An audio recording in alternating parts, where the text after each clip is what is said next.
Gostaria, então, de agradecer aqui, dar boa noite a todos, agradecer ao João Amaro pela oportunidade de dividir um pouco essas dúvidas que a gente tem, né? Todos esses questionamentos aqui com os animais.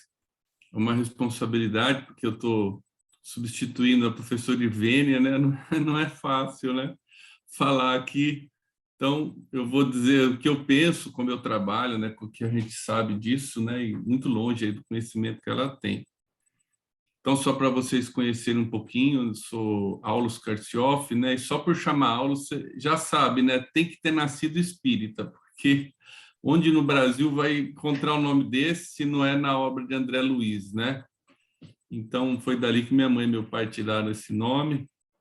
E aí, espírita de nascença, sempre trabalhando na doutrina, e me tornei veterinário, fui aluno da professora Ivênia, e hoje eu dou aula aqui na Unesp, na área de nutrição. E então é um prazer conversar com vocês, né, dividir aqui alguns pensamentos que a gente tem sobre uma questão delicada, né, que é a questão da dieta nossa, aí, se nós vamos ou não comer carne. E aí, João, para conversar sobre isso, eu preparei uns slides, posso colocar, né? Sim, pode.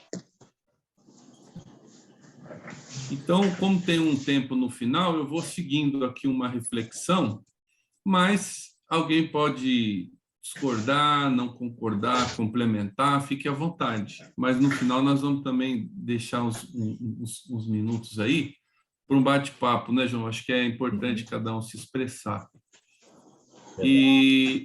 Então está aqui o tema que a gente foi proposto aí dentro do programa de vocês, que é comer ou não comer carne, uma reflexão.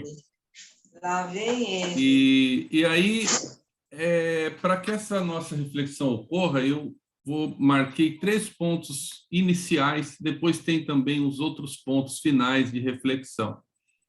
Mas eu gostaria de início de abrir para a gente chegar nos pontos lá de conclusão, esses pontos aqui, né? Esses 3 questionamentos. Quem são os animais segundo a doutrina espírita? Que direitos os animais têm sobre o planeta? E que deveres os seres humanos têm para com os animais? Para responder isso, eu vou, então, passear um pouco aí sobre alguns pontos da doutrina espírita, mas eu gosto de começar com essa poesia, que eu não sei se vocês conhecem, que se chama Jornada, de Adelino Fontoura. Essa poesia aqui, ela foi escrita pelo Chico Xavier na década de 40, pelo espírito de Adelino Fontoura. E ela resume muito desses 3 pontos de questionamento. Então ele diz o seguinte: fui átomo vibrando entre as forças do espaço, devorando amplidões em longa e ansiosa espera. Partícula pousei, encarcerado eu era, infusório do mar em montões de sargaço. Por séculos fui planta em movimento escasso, sofri o inverno rude e amei na primavera. Depois fui animal e no instinto da fera achei a inteligência e avancei passo a passo. Guardei por muito tempo a expressão dos gorilas, pondo mais fé nas mãos e mais luz nas pupilas, a lutar e chorar para então compreendê-las. Agora, homem que sou, pelo foro divino, vivo de corpo em corpo a forjar o destino que me leva a transpor o clarão das estrelas. Então, você vê que uma poesia explicar não dá, né? O autor dela achou as palavras aí de uma forma artística muito profunda, mostrando a evolução do princípio inteligente lá de um átomo, né, na poeira cósmica, e nascendo no planeta, sendo planta, animal e homem, para voltar à vida no cosmos, né, como um espírito aí de luz livre de corpos, né, quando o espírito já completa a evolução aqui. Então é muito bonito isso aqui. Mas se a gente for lá na questão 597, Kardec é muito profuso em questões sobre os animais. Acredito que o Espiritismo deva ser uma das religiões onde a questão foi mais explorada, né? Então, se a gente, só no Livro dos Espíritos tem muita coisa, na Gênese, no Evangelho segundo o Espiritismo. Então, na questão 597, Kardec pergunta: se os animais têm uma inteligência que lhes dá uma certa liberdade de ação, há neles um princípio independente da matéria? Vejam como Kardec ele foi adiante do tempo, porque ele já não pergunta se o animal tem, mas ele já afirma, considerando que o animal tem uma inteligência. Então, muitos anos antes da ciência hoje admitir que os animais têm inteligência, Kardec já percebeu isso e já consagrou isso na doutrina espírita. E a resposta é muito interessante, que sim, que eles realmente têm uma inteligência e que sobrevive ao corpo. Aí, no desdobramento, que é a 597A, esse princípio é uma alma semelhante à do homem, então ele quis especificar, né? Se era uma alma. É também uma alma, se o quiserdes. Isso depende do sentido que se dá à palavra, mas ela é inferior à do homem, ou seja, ela está em processo de evolução, e o que diferencia é o grau de desenvolvimento, não a origem e não a essência em si, que é a mesma. Isso a gente vê lá na questão anterior, posterior, que é 606, quando Kardec diz que a alma dos animais e da nossa é originária do mesmo princípio inteligente universal. Então, temos todos a mesma origem, os mesmos atributos e destino.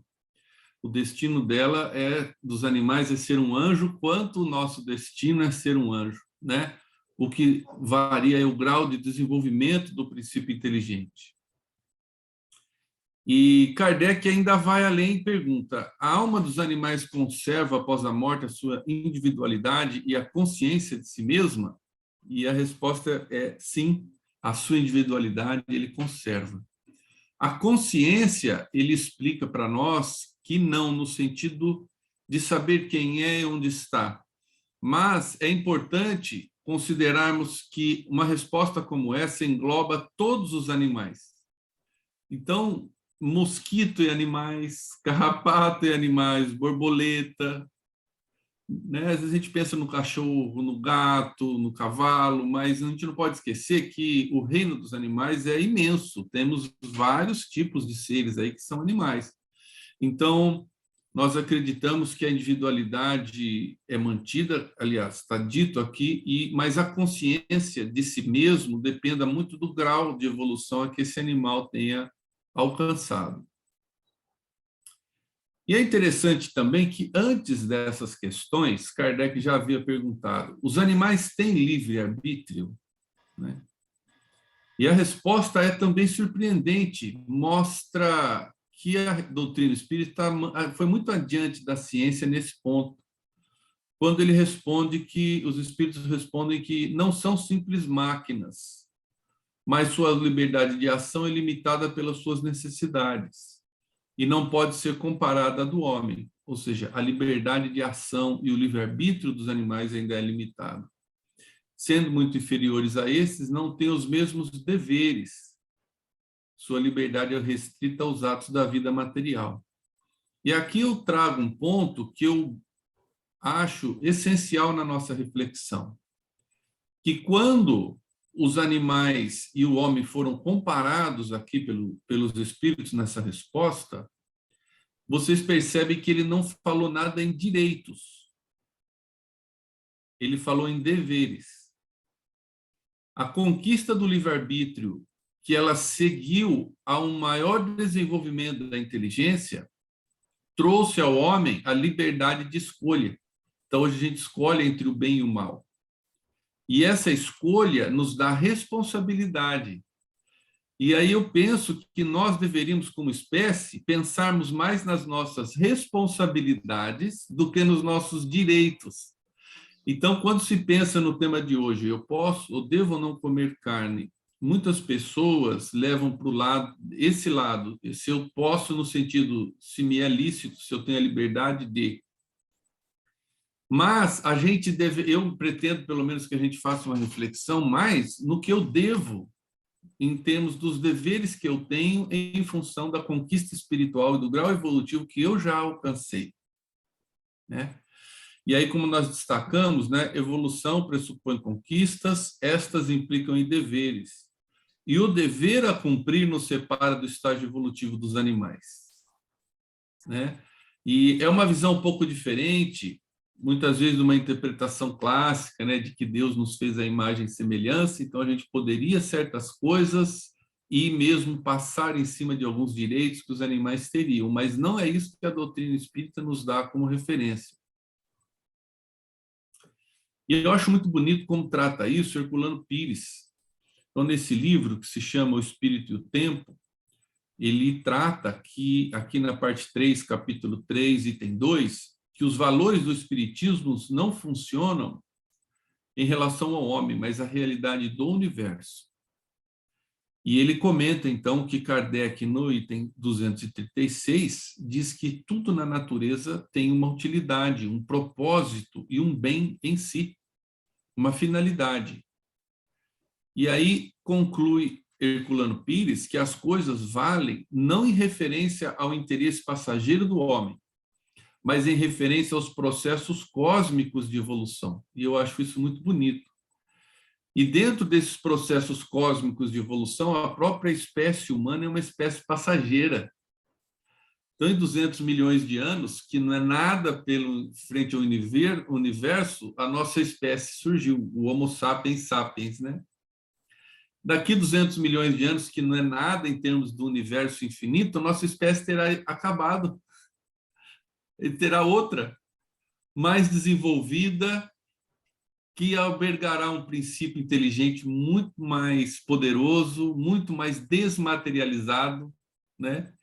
E eu acho também importante esse contexto e colocar a questão da alimentação carnívora ou não no mundo de regeneração, que a gente hoje está, né? É um tópico importantíssimo na doutrina espírita, a gente fala muito da transição planetária. Que mundo é esse que nós vamos transitar? Como ele será em relação aos animais, né? Então, essa reflexão que a gente pega aqui, Herculano Pires, eu acho bastante importante. E voltando aqui a Kardec, na questão 602, ele pergunta: os animais progridem como o homem por sua própria vontade ou pela força das coisas? Olha que pergunta Kardec fez, né? E a gente sabe que o Livro dos Espíritos ele foi anterior à própria teoria da evolução das espécies. Então, não só Kardec já trouxe pelo Livro dos Espíritos a evolução do corpo dos animais, que é a evolução material, como a evolução espiritual, o que é uma coisa fantástica, né? Então, ele diz que os animais evoluem, e como ele evolui? E ele responde que ela pela força das coisas, porque eles ainda estão presos ao instinto, e por isso para os animais não existe expiação. Então não há erro, porque os atos que os animais cometem, as escolhas que eles fazem, são programadas por um arcabouço de respostas que é o instinto. E Kardec trata do instinto na Gênese de uma forma muito profunda. E ele levanta várias hipóteses do que poderia vir a ser o instinto. E a hipótese que Kardec trabalha, como talvez a principal, é que o instinto é a manifestação de Deus na criatura.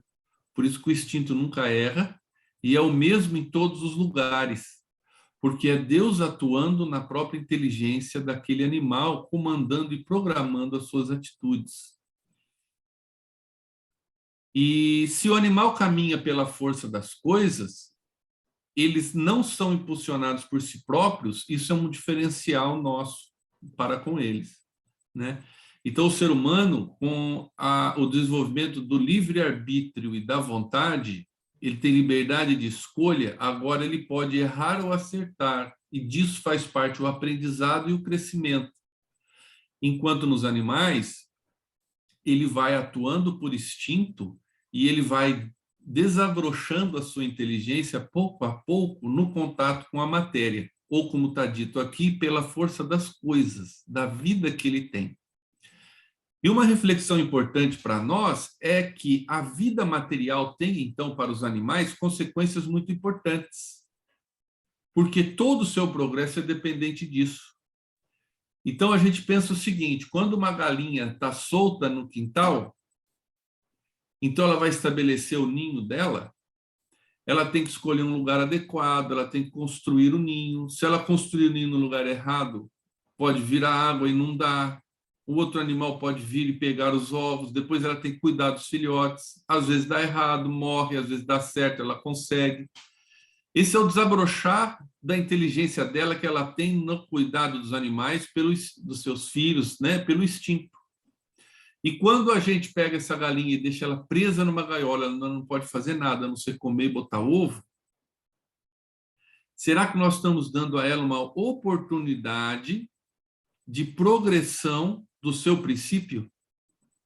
Então, veja que as nossas responsabilidades, que é o que nos diferencia com os animais, a gente viu, não são direitos. A resposta dos espíritos são responsabilidades. Começam a ampliar na medida que a gente começa a pensar sobre isso, né? Nós podemos, voltando aqui a Herculano Pires, né? Ele diz que o pensamento espírita não é antropológico, não é baseado no ser humano. Ele tinha trazido aqui, também a questão 528, agora a questão 540 do Livro dos Espíritos. E ele diz o seguinte, nessa questão 540, Kardec pergunta, os espíritos que agem sobre os fenômenos da natureza agem com conhecimento de causa, em virtude do seu livre-arbítrio, ou por um impulso instintivo irrefletido?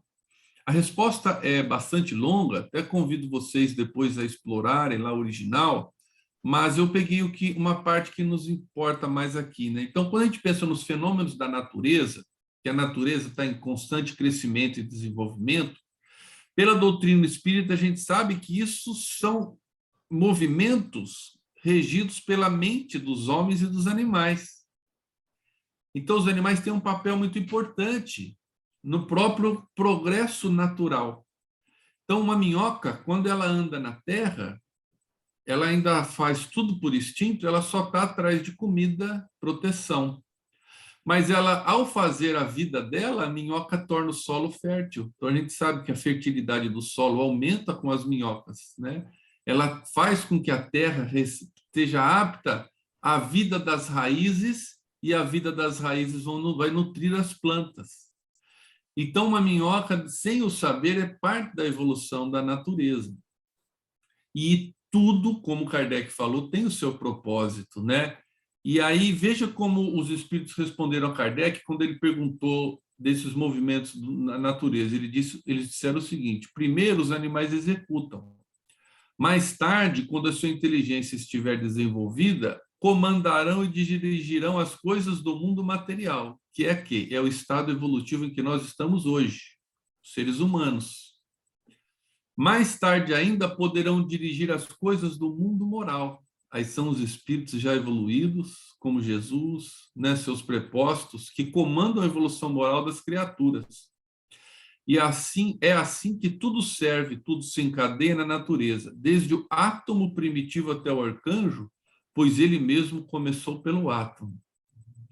Então, a gente cita muito essa questão do átomo ao arcanjo, e ela é citada textualmente nessa questão 540 do Livro dos Espíritos, mostrando, então, que tanto o animal trabalha para o fim da evolução do universo, quanto o ser humano, cada um dentro do seu propósito, com o seu nível de conhecimento e responsabilidade. Quanto maior o nível de conhecimento, né, maior a responsabilidade.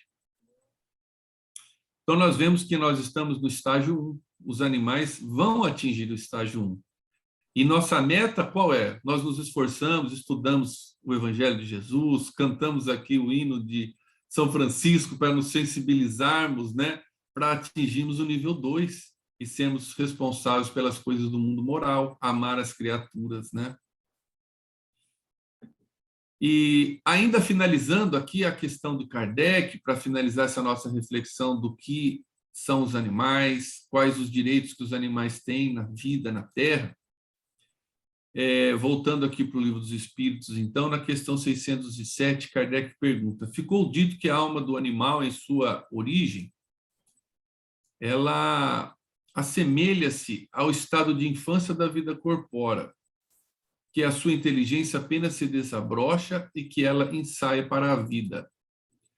E aí Kardec pergunta, onde cumpre essa primeira fase da evolução, né? Onde a inteligência se desabrocha? E a resposta é muito clara, numa série de existências que precede o período que chamais humanidade. Então, é antes da fase humana, é a fase animal. E Kardec, não satisfeito, né, querendo deixar bem claro para nós tudo isso, ele insiste. Parece assim que a alma teria sido o princípio inteligente dos seres inferiores da criação? E a resposta também é muito clara, né? Não dissemos que tudo se encadeia na natureza e tende à unidade? É nesses seres que estáis longe de conhecer inteiramente que o princípio inteligente se elabora, se individualiza pouco a pouco e ensaia para a vida, como dissemos. Então, a doutrina espírita ela nos traz uma clareza muito grande de compreensão de quem são os animais, né? São seres como nós que tiveram origem no mesmo princípio, que é o princípio inteligente, que se individualizou, como está lá na poesia, né? No mar de Sargassos, quando formou os seres unicelulares e que vem evoluindo, né? Às custas do instinto e das coisas, para que, em algum momento, o seu livre-arbítrio se desabroche e ele passe a entrar na fase humana. E ele tem, como nós, direito à vida no planeta, né? Pois ela é muito importante, talvez até mais importante para eles do que para nós. E isso também é explorado por Emmanuel no livro Pensamento e Vida. O capítulo 1 se chama O Espelho da Vida. E a gente pode talvez simbolizar o capítulo com essa frase: a mente é o espelho da vida em toda parte.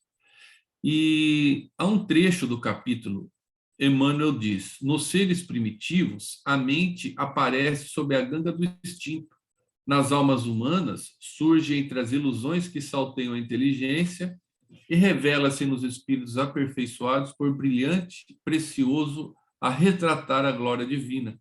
Então, fiz aqui uma seta mostrando, né, que o princípio inteligente, que talvez tenha algo até nos minerais, passa pelos vegetais, animais, o homem, os anjos, né, como mostrou a poesia da Adelino Silva. E nos animais, a mente estagia e progride sob a ganga do instinto. Ganga, pessoal, para quem não sabe, é esse instrumento aqui que une os bois. Então, sob a ação dessa ganga, o movimento dos bois fica limitado e eles puxam a carroça. Então, o desenvolvimento ou o arrastamento progressivo da mente é feito sob a tutela, sob o comando do instinto, por isso que eles estão dessa forma sendo conduzidos. Então, para eles ainda não existe a lei de responsabilidade, né? E na Gênese, Kardec diz que o instinto é a força oculta que solicita os seres orgânicos a atos espontâneos e involuntários, tendo em vista a conservação deles.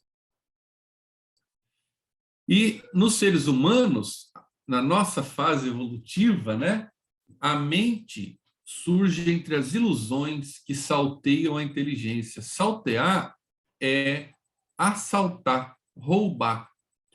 Então, o que assalta, o que rouba a nossa inteligência? Então, são os arrastamentos que nós temos das paixões, né?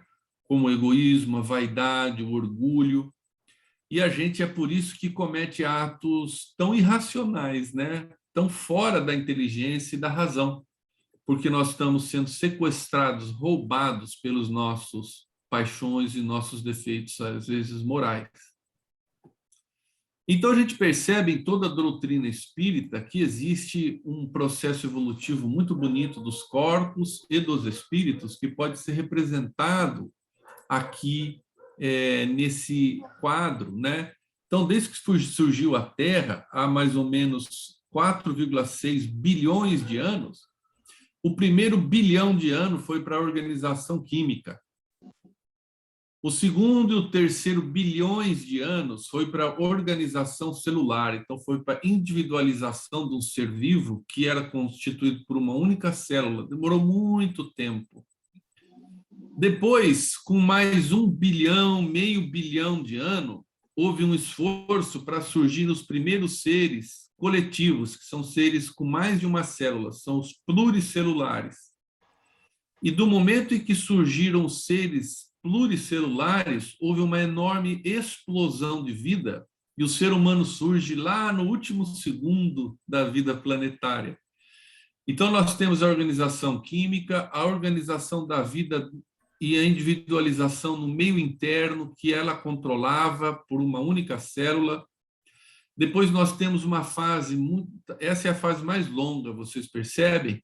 Depois nós temos também uma fase longa de um esforço cooperativo para aprender a trabalhar junto. E quando se começou a trabalhar junto, o esforço combinado pela lei de cooperação, lei de sociedade, faz com que a vida exploda no planeta.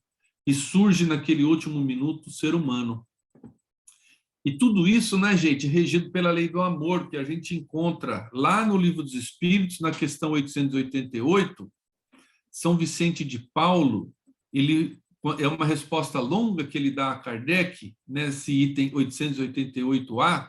Eu peguei só uma frase, quando São Vicente de Paulo diz o seguinte: amai-vos uns aos outros, eis toda a lei, divina lei pela qual Deus governa os mundos.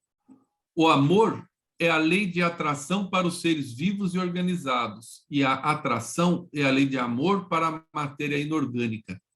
Então, ele coloca que a lei de amor está lá no Livro dos Espíritos. É uma só. É a mesma. A força que une um átomo, que forma a matéria atômica, que forma os corpos, é a manifestação da lei de amor, é a lei de atração da matéria inorgânica, a matéria que não tem vida. Enquanto o amor é a lei de atração para os seres vivos e organizados, como os animais e o homem. Então, é a mesma lei com a qual Deus rege todo o universo. É uma coisa assim bastante bonita, né, que a gente vê aqui pela doutrina espírita. Então, talvez tenha falado demais, espero que não, né, mas para trazer aqui esses pontos para nós, né, de reflexão do que a doutrina espírita nos traz, para que a gente entenda o que é um animal e como talvez a gente possa julgar melhor o nosso relacionamento com ele. Então, vamos às implicações, né? Quais são as implicações de todo esse conhecimento que a doutrina espírita nos dá? Primeiro, que nós humanos não somos o centro do planeta ou o centro da vida. Isso é uma deformação, uma má interpretação que vem lá do Velho Testamento, que a gente tem que refazer. Segundo, que é necessário dar aos animais a chance de evoluírem ou expressarem seus comportamentos normais, permitindo que estabeleçam contato com a parte espiritual de suas vidas, que é toda dependente do contato com a matéria. Então, é nossa responsabilidade, como aqueles que desenvolveram o maior grau de desenvolvimento intelectual, compreender as necessidades dos animais e respeitar e trabalhar para o desenvolvimento espiritual desses animais, que se faz pelo instinto, pela força das coisas, pelo comando direto de Deus. E se nós estamos hoje, aqui à noite, fazendo reflexão sobre comer ou não comer carne, a gente percebe que é muito mais amplo do que isso. O ato de eu me alimentar do corpo do animal é um detalhe dentro de um contexto que transcende tudo isso, que é qual é a minha responsabilidade para com aquele ser em evolução, para que ele tenha também a chance de evoluir e usufrua de um planeta, que eu falei ali antes, né? Nós surgimos nos últimos segundos, enquanto a vida tem bilhões de anos por aqui, né? E eles não são máquinas de proteína. Isso é importante, né? Mas são colegas de evolução, para os quais temos vários deveres e responsabilidades. É isso que, depois, quando eu abrir, a gente comenta, né? Cada um vai poder aí dar seu ponto de vista, mas que eu concluo com base no que a gente viu, trouxe aqui um pouco, né? A doutrina espírita tem muito mais a esse respeito. E isso está no Velho Testamento também. Esse conceito está lá, só que a gente lia sem ler, sem ver. Porque na Gênese, né, na Gênese bíblica, essa não é a Gênese de Moisés, de Allan Kardec, é a Gênese de Moisés, logo no capítulo 2º, no versículo 15, depois no 19 e 20, está tratando do Jardim do Éden, né? Deus havia criado o mundo, havia criado Adão, e pôs Adão no centro do Jardim de Delícias, ou do Jardim do Éden. E Deus tomou o Senhor Deus o homem e pôs no Jardim do Éden. Para quê, gente? Olha lá, para o lavrar e guardar. Eu não sei de onde nós tiramos que a gente está ali como Senhor para usar de tudo como quer. Não é isso. A gente está ali para lavrar e trabalhar como agricultor, lavrador, e guardar como guia, como cuidador responsável. Havendo, pois, Deus formado a terra e todo o animal do campo e toda a ave do céu, os trouxe a Adão para este ver como lhes chamaria. Isso também eu acho muito bonito, né? A gente percebe que o nome é uma coisa muito emblemática. Quando a gente dá um nome, significa que a gente começa a pensar, a compreender aquela coisa. Então, a primeira missão do princípio inteligente mais evoluído aqui na Terra que Deus deu foi classificar, dar nome, entender os animais. E tudo que Adão chamou, e toda alma vivente, isso foi seu nome. E Adão pôs nome nos animais, nas aves, né? E todo o animal do campo. Então a gente percebe na Gênese que em nenhum momento está dito que isso aqui foi feito para nós, mas que nós somos colocados no final para pôr nome, guardar e lavrar. Eu acho uma reflexão aqui legal para a gente ter, né? E nós também temos outra parte que eu acho muito bonita no Evangelho de Isaías. Então, Isaías foi o profeta que previu com mais detalhes a vinda do Cristo. Ele veio 700, 650, 700 anos antes do Cristo. Então, ele é um profeta anterior a Cristo que previu e descreveu como seria o Messias, que viria para libertar a humanidade. E quando, em um momento, Isaías fala sobre a terra prometida que viria com o Messias, que a terra viraria esse jardim de delícias, esse paraíso, olha como ele descreve os animais. Morará o lobo com o cordeiro, e o leopardo com o cabrito se deitará, e o bezerro e o filho do leão e o animal cevado andarão juntos, e um menino pequeno os guiará. A vaca e a ursa pastarão juntas, e os seus filhos se deitarão juntos, e o leão comerá palha como o boi. Não se fará mal nem dano algum em todo o meu santo monte, porque a terra se encherá do conhecimento do Senhor, como as águas cobrem o mar. Bonito, né? Nós imaginarmos que um profeta 700 anos antes de Cristo, previu que haveria uma transformação na Terra profunda, na estrutura da vida, no relacionamento entre as espécies e no papel do homem. E criança, no Evangelho, muitas vezes ele entra como um sinônimo, um símbolo de pureza. Então, um menino pequeno os guiará. A gente imagina uma criança, né, o ser humano transformado na pureza e na simplicidade. Por isso que Jesus falou que se não se assemelhares a um desses pequeninos, não entrará no reino dos céus, né? Então a gente vê que quando se pensa, né, na evolução da Terra, no novo mundo de regeneração, está previsto lá já antes de Cristo. Isso aqui vão por quase 3.000 anos. Que haverá também uma transformação no próprio relacionamento que nós temos com os animais. Bom, com isso eu termino a primeira reflexão, que era referente aqui à doutrina espírita, o que ela nos traz de elementos. A gente trouxe Herculano Pires, principalmente Kardec, um pouco de Emmanuel, e também até mesmo no Velho Testamento. E agora, se nós fôssemos pensar no ato em si de comer ou não comer carne, porque, como eu já comentei, uma conversa dessa é muito mais ampla do que isso, porque tem a ver com o meu relacionamento com os animais e a minha compreensão dos direitos que ele tem, dos deveres que eu tenho para com ele. Mas Em relação especificamente a esse ponto, 3 questões são importantes para mim aqui, para a gente pensarmos juntos.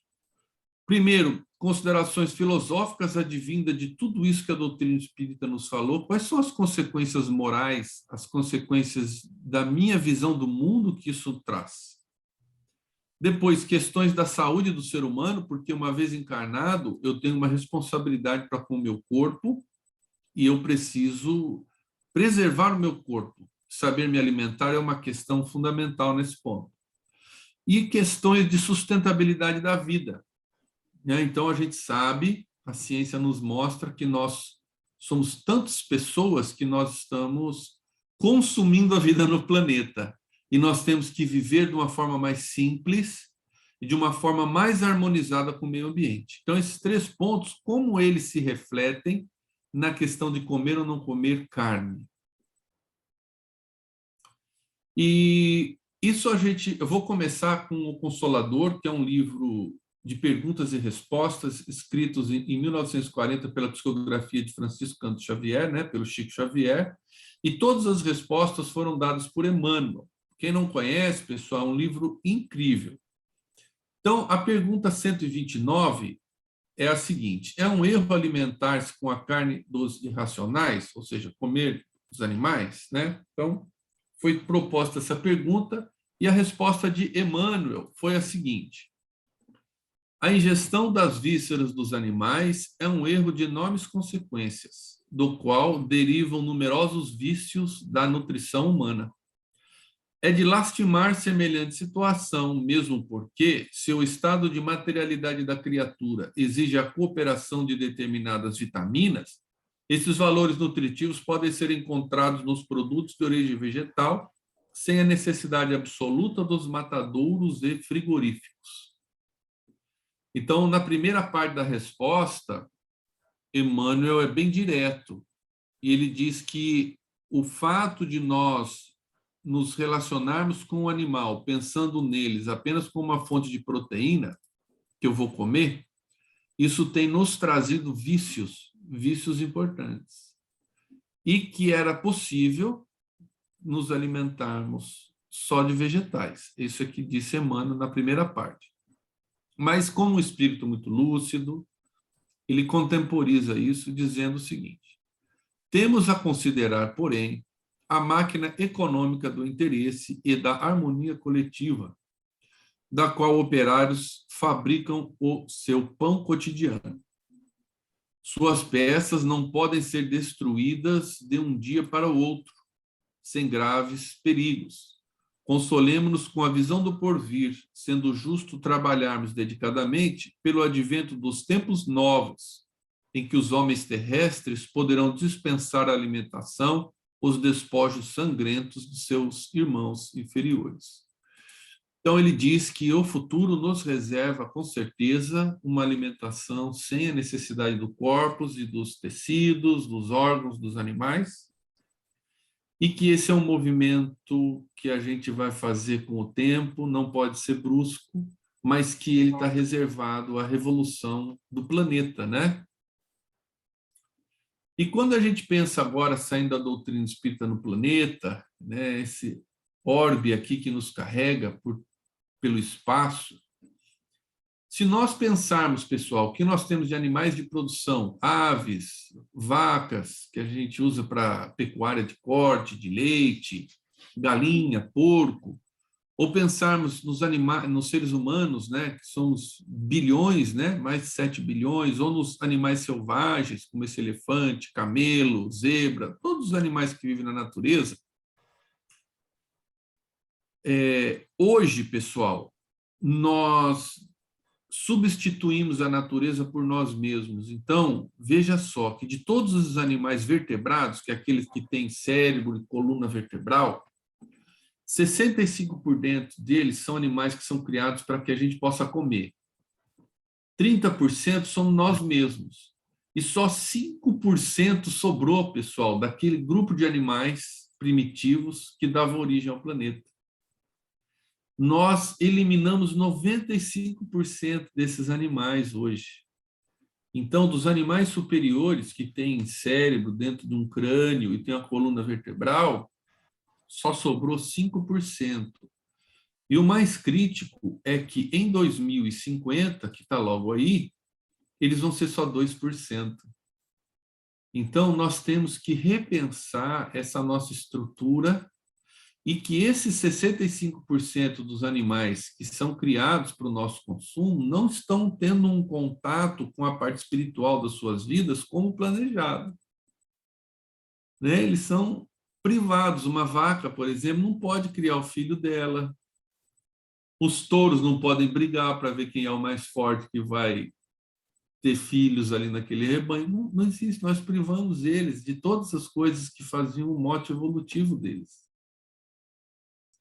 E a FAO e a ONU, eles têm vários objetivos importantes que todos devemos considerar, independente de religião, para o desenvolvimento das futuras gerações, pensando no nosso neto, no nosso filho, mesmo que para nós não impacte, vai impactar na vida deles. Então, dentre esses 17 objetivos importantes para o desenvolvimento sustentável, um é a fome zero e o outro é o consumo e produção de alimentos responsáveis. Então, segurança alimentar, superação da pobreza e gestão sustentáveis dos recursos naturais para as próximas gerações são itens importantíssimos que transcendem a religião, que nós percebemos pela ciência que nós necessitamos caminhar nesse sentido, né? Para que a vida do planeta possa continuar. E aí vou trazer agora para vocês alguns dados técnicos em relação à produção de alimentos, que é o que eu trabalho na área de nutrição aqui na Unesp. Então, se a gente dividir na linha de cima, veja um dos itens, consumo de água. Veja a quantidade de água. 15 mil litros de água são usados para consumir 1 quilo de carne, para produzir 1 quilo de carne. Pessoal, não sei se vocês sabiam disso. 6 mil litros de água para 1 quilo de carne de porco. A gente fala assim, não, gente, vamos economizar água, vamos escovar o dente, né? Vamos fechar a torneira para escovar o dente, uma goteira de água pingando, a gente não fala essas coisas. Não que isso não seja importante, mas tem coisas muito mais relevantes, que é a produção de carne para o nosso consumo. Ela consome muita água. Quando a gente pega os vegetais, o arroz, o macarrão, o pão, mesmo a pizza, maçã, banana, batata, veja como é muito pouca água. Então, esse é um ponto importante, alinhado com a questão do desenvolvimento sustentável da vida e do planeta, segundo a ONU. Outra coisa, produção de CO2, né? Então, a gente sabe que está tendo efeito estufa, o clima está mudando, a temperatura da Terra está aumentando, por causa dos gases de efeito estufa, dentre eles pela produção de CO2. Então, se eu coloco aqui uma linha divisória, vocês vejam que ovo é 4,8, o resto sobe muito. A produção de carne de novo, 27, 30 equivalente de CO2 por quilo de carne. E quando a gente pega os vegetais, é abaixo de 3. Né? Leite, frutas, tofu, feijão, veja como é muito pouco. Então, o que a gente come tem um impacto direto na sustentabilidade da vida e do planeta. Outra coisa é espaço. Como eu falei, nós estamos eliminando espaços, não tem mais espaço para os animais viverem, só vivem os animais que nós criamos e nós mesmos, né? Que eu mostrei no slide lá atrás. Então, veja quantos hectares a relação entre hectare, que é uma unidade de área, e quilo de proteína. Então, veja que soja, ervilha produz aqui. Soja produz mais de 1 tonelada de proteína por hectare. Ervilha, 500 quilos por hectare. Aí eu pego o frango, ainda é bom nesse quesito, 400 quilos por tonelada, por hectare, mas começa a cair muito. Quando a gente pega carne bovina, pessoal, isso é um luxo para o meio ambiente, absurdo. Só se produz 21 quilos de carne bovina por hectare. Então, por isso que nós temos tanto espaço, nós precisamos de muito espaço para criar esses animais. E isso não é responsável por uma atitude nossa perante o planeta, né? como que fica o espaço para os outros animais? E aí, nós vamos ver que, segundo a Global Agriculture, né, agricultura global, 60% da área agrícola mundial é utilizada na produção de bovinos. No entanto, a carne só representa 2% das calorias que a gente come. Então, a gente percebe que a gente faz isso por paladar. Bovinos representam 24% da carne consumida, mas gastam 30 milhões de quilômetros quadrados. É muita área. No Brasil, pessoal, não sei se vocês sabem, a gente tem mais de 220 milhões de bovinos. Tem mais vaca do que pessoa no Brasil. Tem mais bovinos do que seres humanos vivendo no nosso país. Em média, um bovino necessita de 1 a 2 hectares para viver. Nessa mesma área, se a gente fosse produzir vegetais, seria possível produzir 20 famílias. Então, por vaca, a gente pode, no lugar de uma vaca, colocar 20 famílias para sobreviver. Por isso, a gente usaria menos espaço, sobraria mais área verde para outros animais. Isso aqui é uma foto lá no Chile, né, de criação de salmão, né? Então, salmão, uma carne nutritiva, que tem alguns valores e que as pessoas gostam. Mas o salmão, pessoal, é criado com milho e soja. Então, o milho e a soja são alimentos que a gente poderia consumir como seres humanos. Só que, em vez de nós consumirmos o milho e a soja, a gente cria salmão para comer o salmão. Só que são jogadas toneladas de alimento nesse estuário aqui, e isso está poluindo, isso está matando a vida nesses estuários. Antibióticos, vermífugos, remédios são jogados nessa criação para que haja a produção de carne de salmão. Às vezes a gente não pensa nisso, né, quando a gente está consumindo esses animais. Gases de efeito estufa ligados diretamente ao aquecimento do planeta, veja, carne de novo, campeão. Galinha, peixe, leite. Agora veja que os alimentos de origem vegetal, muito pouco, né? Agora, como fica essa questão, voltando, né, a nossa conversa hoje é mais da doutrina espírita. Se a gente vê lá no Livro dos Espíritos, muitos espíritos falam isso quando você toca no assunto. Não, mas está escrito lá, realmente, a questão 723. A alimentação animal para o homem é contrária à lei natural? Ele disse a lei natural, né? Ele diz que na vossa constituição física, a carne nutre a carne, pois do contrário o homem perece. A lei de conservação impõe ao homem o dever de conservar suas energias e a sua saúde, para poder cumprir a lei do trabalho. Ou seja, para exercer a nossa responsabilidade na Terra. Ele deve alimentar-se, portanto, segundo exige a sua organização. Mas, na sequência, ele faz uma outra pergunta muito interessante. A abstenção de alimentos animais e outros como expiação é meritória? Olha que resposta interessante. Sim, se o homem se priva em favor dos outros, pois Deus não pode ver mortificação quando não há privação séria e útil. Eis porque dizemos que os que se privam só na aparência são hipócritas. Só que, na época de Kardec, a população do planeta era minúscula.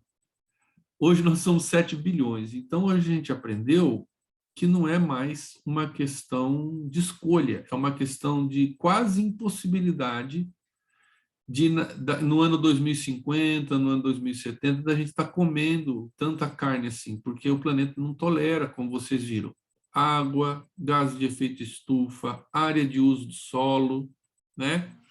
Então, nós temos que começar a repensar essas coisas, né? E quando a gente não come a carne por um propósito maior, que sim, isso é meritório.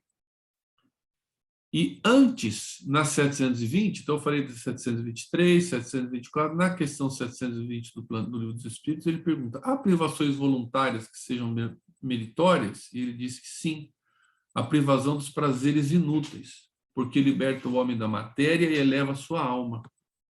E o que eu vou provocativamente mostrar para vocês, que no atual desenvolvimento científico, 150 anos, 160 anos depois do Livro dos Espíritos, comer carne não é mais necessário. Então, ela se passou a ser um prazer, ser uma coisa que eu faço por gosto, não por necessidade.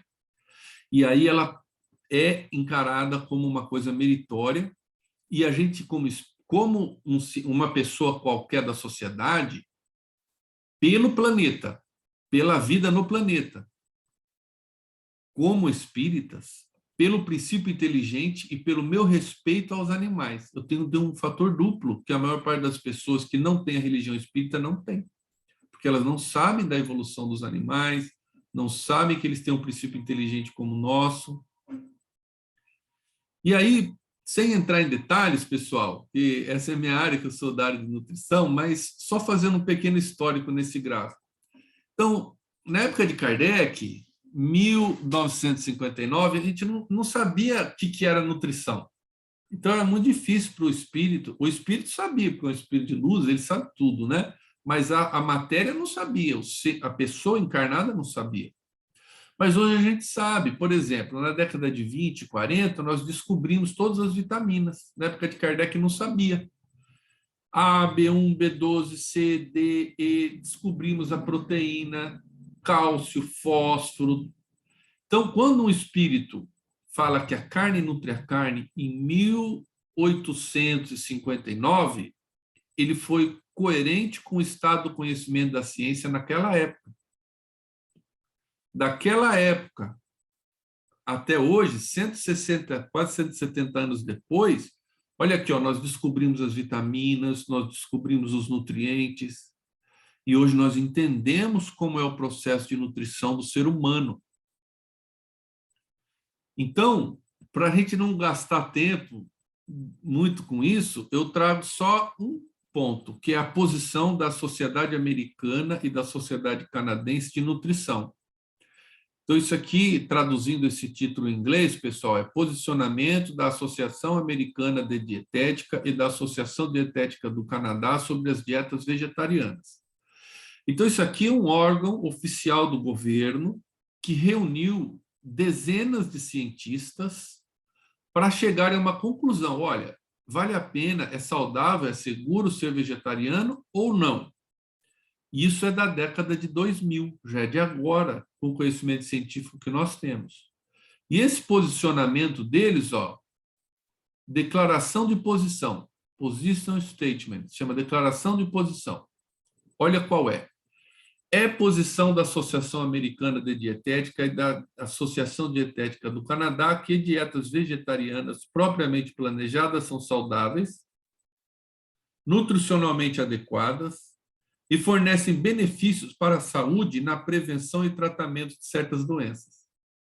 Então, hoje, do ponto de vista científico, não há como você dizer que ser vegetariano não é adequado ou não é correto e que você não pode manter a sua responsabilidade, que é cuidar do seu corpo, ser responsável na encarnação para que você tenha saúde, bem-estar e faça o seu trabalho na Terra sem comer a carne dos animais. Hoje a ciência já conhece nutrição e já encontrou todas as soluções necessárias, né? E a própria ciência também fala que há benefícios para a vida no planeta, para as futuras gerações, na questão de uso do espaço disponível na Terra, para os animais também terem seu espaço, água, qualidade do ar, efeito estufa, assim por diante. E poderia gastar a nossa conversa mostrando as dezenas de trabalhos científicos que falam isso, que há vantagens em várias doenças, como doença do coração, câncer, diabetes, hipertensão, nos vegetarianos. Há muitas vantagens. Mas, como nós estamos no meio de espírita, vou ilustrar uma finalização da nossa conversa com o livro Os Mensageiros, que é um livro de 1944, Chico Xavier, e o autor aqui é André Luiz.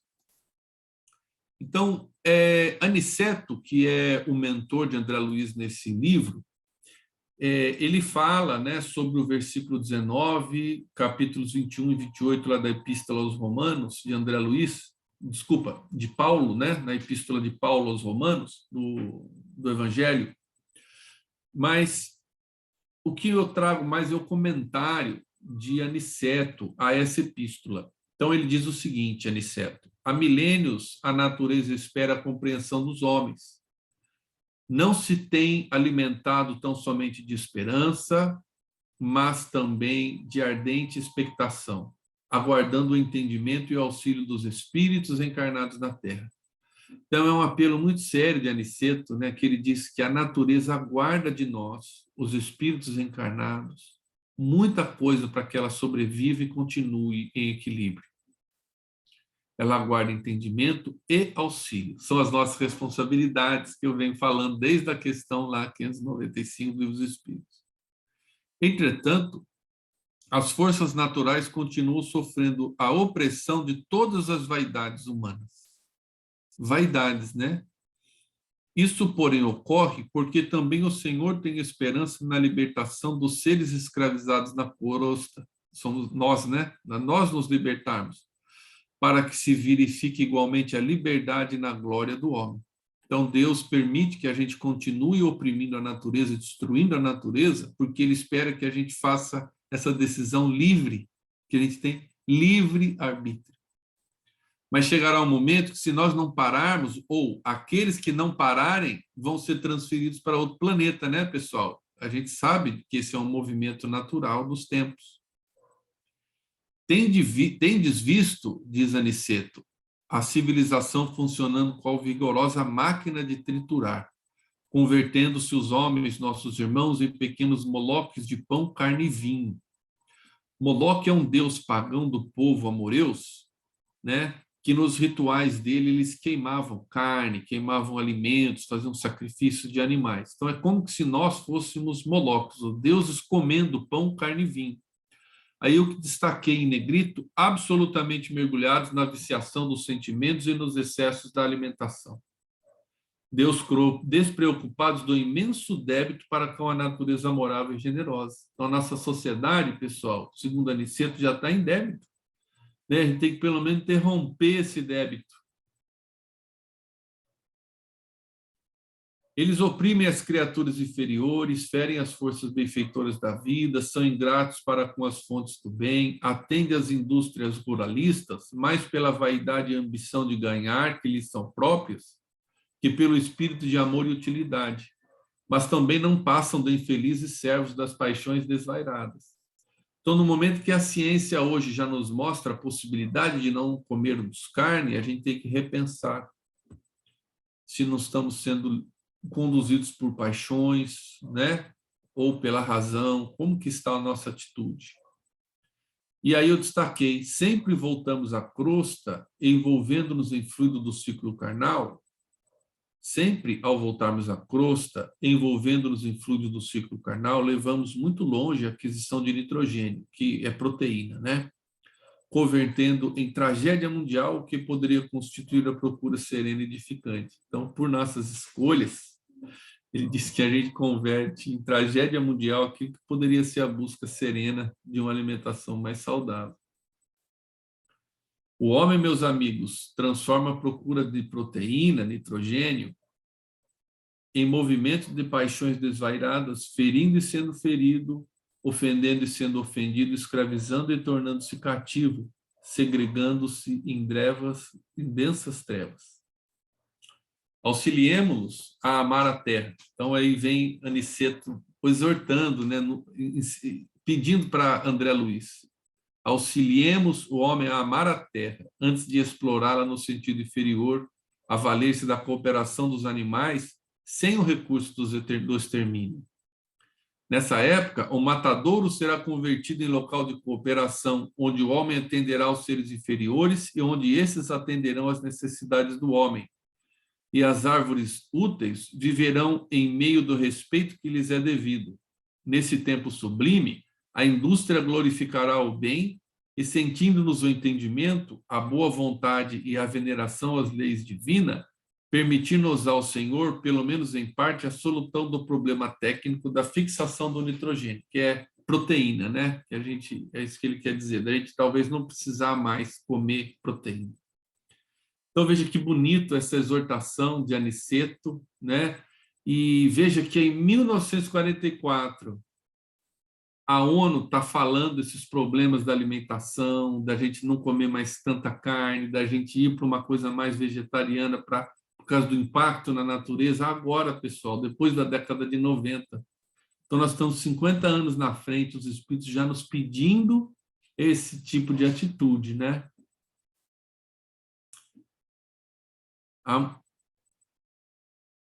Ensinemos, para finalizar, nossos irmãos, que a vida não é um roubo incessante, em que a planta lesa o solo, o animal extermina a planta e o homem assassina o animal, mas um movimento de permuta divina, de cooperação generosa, que nunca perturbaremos sem grave dano à própria condição de criaturas responsáveis e evolutivas. Não condenemos, auxiliemos sempre. Então, não nos cabe também dizer da conduta alimentar do outro, mas nosso objetivo aqui não é condenar nem julgar, mas trazer tudo isso que é muito abundante na doutrina espírita, desde a compreensão do animal que Kardec nos traz, até agora as implicações filosóficas, né, que é essa segunda parte que eu comentei, que são muito evidentes essas implicações aqui em Aniceto, né? E, para finalizar, pessoal, a gente vê que isso está no próprio Evangelho. Então, eu já tinha trazido o Velho Testamento, né? Quando eu trouxe lá Gênesis, Isaías, mas também tem no Evangelho segundo o Espiritismo, que no capítulo 3 do Evangelho segundo o Espiritismo, há muitas moradas na casa de meu pai. E lá se trata dos diversas categorias de mundos habitados, né? Não sei se todos já estudaram essa parte, os mundos primitivos, provas de expiação, de regeneração, não é isso? Os mundos felizes, os mundos ditosos. Então, são diversas categorias. E aí, no item 3, diz o seguinte, do ensinamento dado pelos espíritos, isso é Kardec nos explicando. Resulta que os diversos mundos possuem condições muito diferentes uns dos outros, quanto ao grau de adiantamento ou inferioridade de seus habitantes. À medida que um orbe, né, que uma civilização se desenvolve, a influência da matéria diminui, de maneira que nos mundos mais avançados a vida é, por assim dizer, toda espiritual. E é isso que eu queria destacar.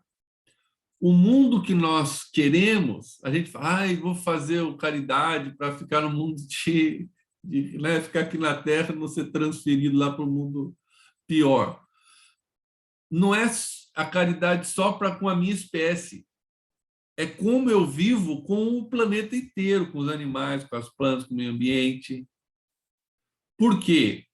Porque os seres se desmaterializam e passam a valorizar a vida espiritual, não a comida, o tipo de alimento, a sensação do gosto de comer carne ou não. Isso vai se tornando menos importante. E aí, dentro ainda desse capítulo 3, no item Progressão dos Mundos, tem várias falas aqui do Santo Agostinho. Uma eu trouxe um detalhe para você, tem várias frases de Santo Agostinho, né? Essa é uma só que Kardec traz, que é o item 19. É uma mensagem de 1862. Olha que interessante que Santo Agostinho fala. O progresso é uma das leis da natureza. Todos os seres da criação, animados e inanimados, ou seja, até os minerais inanimados, que não têm vida, e tudo que tem vida, planta, animal, ser humano, são submetidos a ela pela bondade de Deus, a evolução. Ao mesmo tempo que os seres vivos progridem moralmente, os mundos que eles habitam progridem materialmente. Então, haverá, pessoal, junto com o progresso moral da Terra, um paralelo no progresso material. Assim, marcham paralelamente o progresso do homem, dos animais, seus auxiliares e dos vegetais. Veja que Santo Agostinho já sublinhou, animais, seus auxiliares. Então, eles não são servos que eu disponho como quero, mas eles me auxiliam e eu tenho responsabilidade para com eles. E não é totalmente dentro da mensagem de Isaías, pessoal. Veja como existe uma lógica, porque a gente sabe que o Velho Testamento ele foi escrito e conduzido por Jesus. Jesus, como guia da humanidade, foi o inspirador de todos os profetas, o inspirador de Moisés. Depois ele nasceu diretamente na terra, depois ele veio com o Espírito da Verdade, conduzindo o espiritismo. E como Santo Agostinho é da pleiade de Jesus, os que estão com ele conduzindo a vida e a evolução da Terra, eles são a favor dos animais também, né? E ele diz aqui que a evolução nossa dos animais marcha em paralelo. É que, de uma forma figurada, Isaías falou lá no Velho Testamento. É muito, muito bonito, né, pessoal? E aí, se a gente volta, né, na 720, se existem privações, existem, né? Porque hoje, com o advento da conhecimento científico e sabendo o que é nutrição e como podemos nos alimentar e inclusive que a dieta vegetariana é vantajosa, nós podemos sim nos abstrair da alimentação da carne sem descumprir a nossa responsabilidade para com o nosso corpo, com a nossa saúde e com o nosso trabalho na terra. E aí, isso aqui é frase minha, né? Pela compreensão da natureza dos animais, talvez venhamos a compreender por eles e por toda a vida na terra, venhamos a desenvolver por eles e por toda a vida na terra um amor verdadeiro, que nos permitirá não mais vê-los como fontes de proteína, mas sim como parceiros evolutivos, né? E eu percebo que para esse movimento, para os animais, somente a parte intelectiva, filosófica, não é suficiente. A gente precisa fazer um movimento sentimental, que é de amor para com eles e respeito para o que eles são. E para finalizar, dentro dessa questão da necessidade de colocarmos o amor na jogada, eu trouxe de novo Pensamento e Vida. Esse é um livro fantástico, pessoal. Quem não conhece, recomendo estudar ele. A gente tem um estudo online dele, se alguém quiser também eu passo o link, mas ele começa com aquele primeiro capítulo do pensamento e aqui ele termina com o amor, que é o capítulo 30 do livro. E eu só peguei um pouquinho ali para nós, né? Então, quando no final do Pensamento e Vida, Emmanuel vai nos dizer o que é o amor, ele define o amor como o reflexo do Criador em todas as criaturas. Não é só homem, são todas. Ele vai mais além das criaturas quando ele diz: brilha em tudo e em tudo palpita na mesma vibração de sabedoria e beleza. Tudo na criação tem a influência direta do amor de Deus na mesmo grau. Não é mais para um nem menos para outro. Eu tinha mostrado lá São Vicente de Paulo, né, na pergunta 888 do Livro dos Espíritos, falando que Deus rege o universo pelo amor.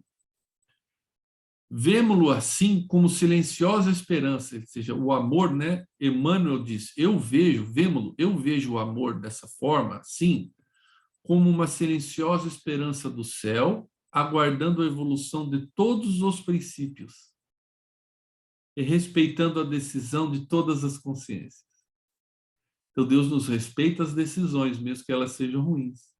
E Deus aguarda a evolução de todos os princípios, todas as inteligências, a dos animais também, né?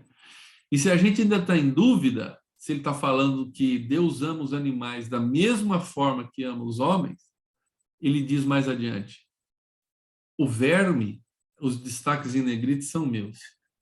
O verme é amado pelo Senhor, que lhe concede milhares e milhares de séculos para levantar-se da viscosidade do abismo, tanto quanto o anjo que o representa junto ao verme. Então, Deus ama o verme e a nós da mesma forma. Da mesma forma que ele ama a nós, ele ama Jesus, que é um espírito crístico já. Porque a intensidade do amor de Deus é a mesma para tudo que ele criou. Nós é que criamos diferenças e pomos diferenças importantes, né? E isso a gente vê aqui em Emmanuel, nesse capítulo 30, eu acho muito bonito. Então, era isso que eu tinha para trazer, João. Não sei, eu falei um pouco devagar, isso vai sobrar pouco tempo para a nossa reflexão, mas espero que eu tenha contribuído com alguns raciocínios para vocês, e dizer que também não é nosso objetivo julgar, nem condenar e nem impor, porque são decisões de consciência que vêm de 2 pontos: da compreensão, que a gente tentou trabalhar, né, com dados, e do amor, que é um sentimento que movimenta a gente numa direção. Isso é muito particular de cada um vai saber o momento em que ele vai fazer esse movimento, se ele quer fazer esse movimento, né? Então, eu vou parar aqui de partilhar, era isso que eu tinha para trazer. Muito bom, Aulo, claríssimo. E vamos abrir perguntas, dúvidas. Fique à vontade, pessoal. Pode perguntar. Carol, você vai perguntar alguma coisa? Abre seu microfone. Eu só queria fazer uma colocação ao Dr. Aulos, primeiro parabenizando pela aula maravilhosa. Eu acho que se a gente pudesse resumir todos os conceitos, toda a orientação passada, eu acho que ela se resume na parte final da pergunta, da questão 540, onde diz assim: admirável é a lei de harmonia de que o vosso espírito limitado ainda não pode abranger o conjunto. Então, se a gente atingir essa compreensão da lei de harmonia, a gente vai ter a consciência de que o homem não é o centro do universo, os animais são seres inferiores e nós temos a obrigação de fazê-los caminhar para a evolução. Respeito, em primeiro lugar. A decisão de comer ou não comer carne é de cada um, como o Dr. Aulos destacou. Mas o respeito, o evitar o sofrimento, a tortura, principalmente a caça, agora a gente vai dizer só um pouquinho, a caça esportiva, a gente não tem nenhum direito de tirar a vida de um animal por diversão. Para comer já é uma segunda opção, mas eu acho que a hora que o homem atingiu a compreensão da lei da harmonia, as coisas se acertam. Isso aí, bem legal mesmo. Obrigado. Mais alguém? Vamos aproveitar, pessoal. Aproveitar o Aulos, nosso convidado.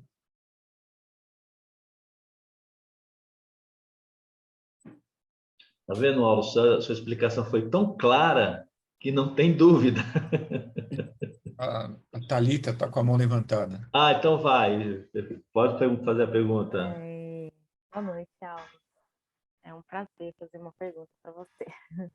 Me diga o que você acha como do setor de nutrição, né, o estudioso dessa área, com relação entre o vegetariano e o vegano, sabe, com relação à necessidade mesmo nutricional, né, que tem aquela discussão da B12 e algumas outras discussões, assim, né, com relação ao consumo do leite, né, basicamente entre o vegetariano e o vegano.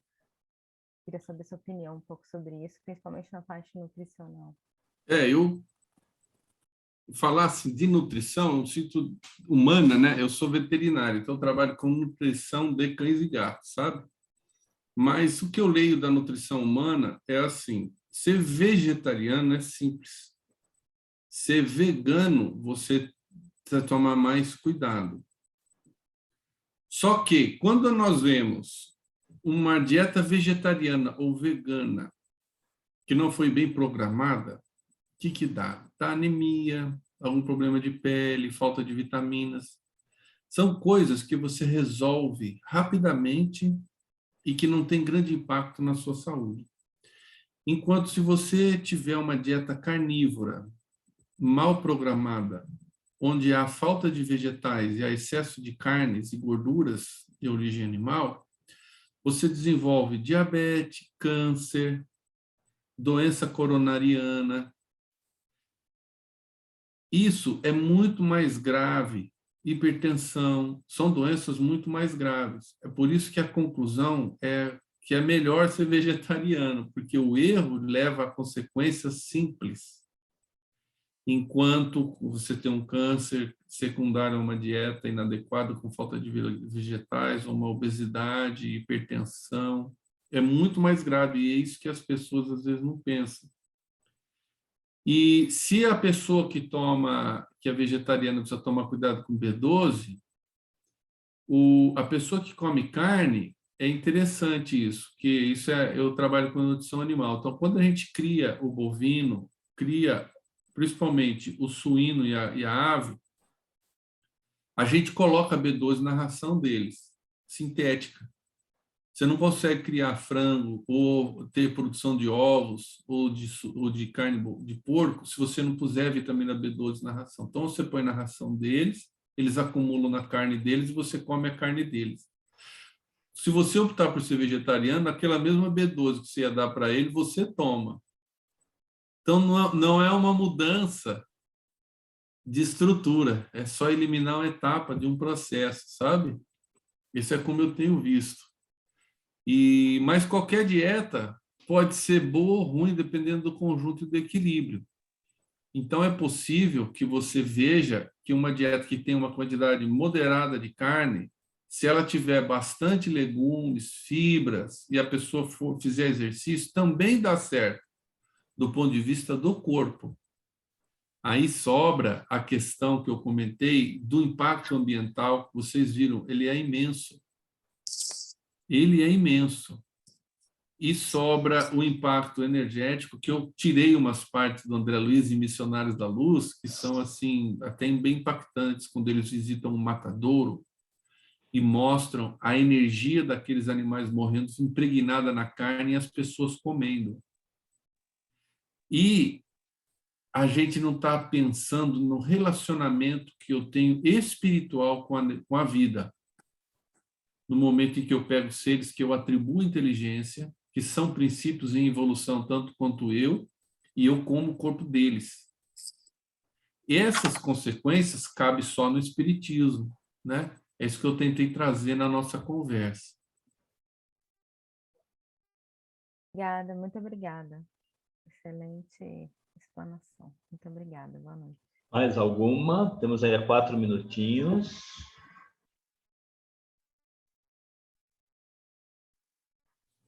Eu gostaria de perguntar. Pode? Quem é? É a Viviane. Ah, Vi. Está travando, Vivi. Gratidão infinita pela aula. Oi, tá travando? Agora Nossa, tá bom, pode continuar. que pena. Pode falar. Travando.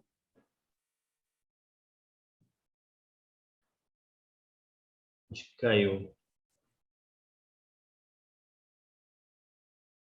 Mais alguém? Agradeceu pela aula. Viviane é a nossa companheira há tempo. Ela também vai ser uma das convidadas que vai dar uma aula sobre florais, que ela trabalha muito com floral. Ai, estou voltando. Oi, Vivi, então termine seu pensamento. Pode falar. Então, rapidinho, desculpa. Recentemente teve uma novela dizendo que Jesus comia carne de cordeiro, né? E dizem que ele foi vegano. Então, eu queria desmistificar isso, sabe? Em que momento da Bíblia ou de algum livro diz que não, que ele nunca foi uma pessoa que comeu carne? Olha, minha opinião. Que ele foi vegano. Minha opinião. Essa novela eu não assisto, mas eu sei. Me parece que quem assiste fala que ela tem uma boa... Ela é relativamente fiel, mas não significa que uma novela realmente esteja no texto sagrado certinho, porque é uma interpretação Sim. artística ali, né? Então, mas eu já tive conversa. Eu sou vegetariano, sabe? Mas eu já tive conversas com pessoas sobre essa questão do Cristo. Agora eu vou dar a minha opinião, Aulus Carcioff, né? Eu acredito que o Cristo comia carne. Por quê? Porque há 2000 anos ele deveria necessitar disso para ter um corpo. A doutrina espírita é clara, ela diz que nós não podemos confundir as coisas. Cristo passou uma experiência material plena, senão ele teria sido fake, certo? Se ele tivesse um corpo de luz, um corpo, não sei o quê, ele não teria passado sofrimentos, ele seria uma mentira. Então, ele não foi uma mentira, ele foi uma verdade. Ele nasceu num corpo humano igual ao nosso, padeceu de todas as dificuldades e morreu, como sabemos, com o sofrimento que a gente imagina, porque o corpo dele era igual ao nosso. Então, o corpo dele, com certeza, precisava de carne. Há 2000 anos, não tinha vitamina B12, né? Brincando aqui, quem estava falando, né? Não tinha esse conhecimento. Então, mas não é esse o ponto. Ele nos ensinou a semente do amor. Essa semente está brotando, gente. Sim. Ela está crescendo e tomando outras dimensões. Sim. Preposto de Cristo, Santo Agostinho. Santo Agostinho, lá no Livro dos Espíritos, no Evangelho segundo o Espiritismo, eu trouxe. Fala, olha, como serão os mundos de regeneração? Ele explicou lá, gente, o mundo de regeneração, o mundo perfeito que nós queremos um dia morar, não tem esse negócio de matar ou comer o corpo de outro animal. Não tem. Outro exemplo que a gente pode pegar, que eu não trouxe, é em próprio nosso lar, que é o capítulo da alimentação ou não. Vocês lembram que nosso lar queria não comer mais comida, só fluidos? Foi uma guerra. Quem que fez a guerra ser mais violenta? O Ministério do Esclarecimento, que estavam os cientistas, porque a pessoa muito apegada ao raciocínio. Por isso que eu falei, gente, nessa equação tem que ter o sentimento. Eu tenho que me compadecer do animal e estar lá na 720, fazer um sacrifício do meu gosto, da minha vontade, por ele.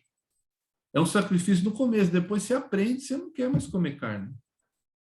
Então, isso é o que eu penso, mas não quero também ficar formatando, fazendo a apologia aqui. É só essa coisa que as pessoas veem em TV, e em revistas, em livros, e que o seu posicionamento de dizer que naquela época tinha que ter essa questão da carne é importante. E lembrando que a Arca de Noé foram um casal de animais, né, de cada um. Exato. Né? Uhum. É verdade. E mais uma só para finalizar. Porque amamos tantos os gatos e cães e comemos os porcos, a carne de vaca e de boi. Qual é a diferença? Para mim, não deveria ter. Então, essa é a minha opinião como a sua. Eu agradeço e dou oportunidade para a colega. Boa noite. Obrigado. Desculpa, viu? Achei que você tinha terminado. João, Oi. eu falei outro dia desse livro, tá lembrado? Isso, lembro, esse mesmo. É do Edson, que é amigo do nosso querido Alves. Tá. Bom, se você lembrou, tudo bem, né? Do Edson Ramos de Siqueira. Sim. Né? E lembra, né, na palestra, acho que foi Vanessa, né? Que eu falei. André, e que ele diz aqui no livro que a perspectiva é que daqui a 200 anos a humanidade não vai comer mais carne. O que você acha disso, Aulus? Você leu esse livro, com certeza, né? Olha, eu conheço o livro, mas eu não li, viu, senhora? Até desculpa. Que pena. Mas eu digo que não é necessário nenhuma... Eu não sei se é mediúnico o livro ou não, mas tecnicamente, em 200 anos, não vai ser possível comer carne mesmo, porque é impossível, a natureza não aguenta, a não ser que diminua o número de pessoas muito, nós caiamos de 7 para 5, 4 bilhões, não dá. Como eu mostrei para vocês, nós estamos destruindo o planeta para produzir proteína palatável, não é tanto nutriente, saiu disso, é uma questão de gosto, né?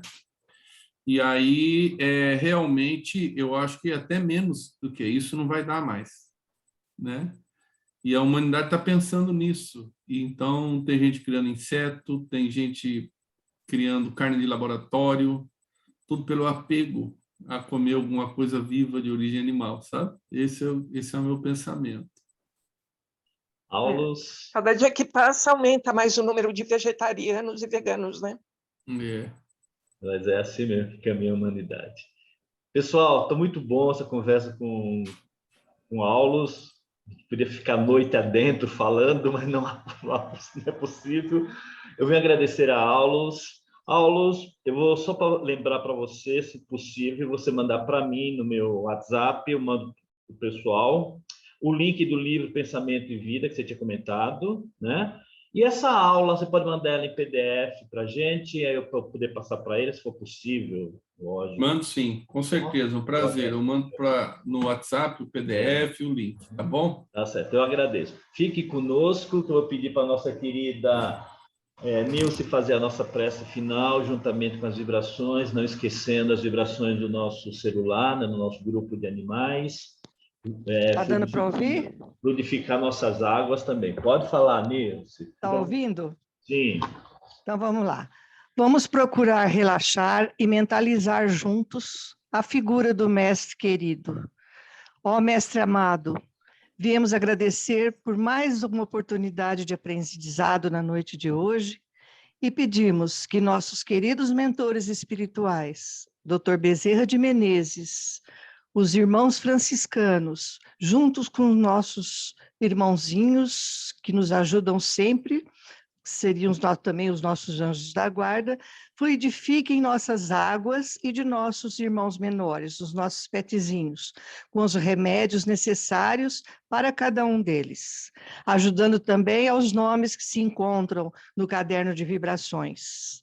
Pedimos também que tenham misericórdia de nós e abençoe nosso planeta, nosso país, nossa cidade, nossas casas de orações e, finalmente, os nossos lares. Ajudem a todos que precisam de ajuda, Mestre, e nos faça caminhar rumo à evolução, trabalhando a nossa reforma íntima. E eu sempre digo, se a gente não pode ser aquele pinheiro no cume de uma montanha, que sejamos um arbusto à beira do regato, mas o melhor arbusto que houver. Que estejamos sempre firmes em nossa fé e unidos cada vez mais pelas leis de Deus. Pedimos, Senhor, humildemente, que possamos encerrar com a oração que nos ensinastes. Pai nosso que estais nos céus, santificado seja o vosso nome. Venha a nós o vosso reino, seja feita a vossa vontade, assim na terra como no céu. O pão nosso de cada dia nos dai hoje, perdoai as nossas ofensas, assim como perdoamos a quem nos tem ofendido, e não os deixeis cair em tentação, mas livrai-nos de todo mal, que assim seja.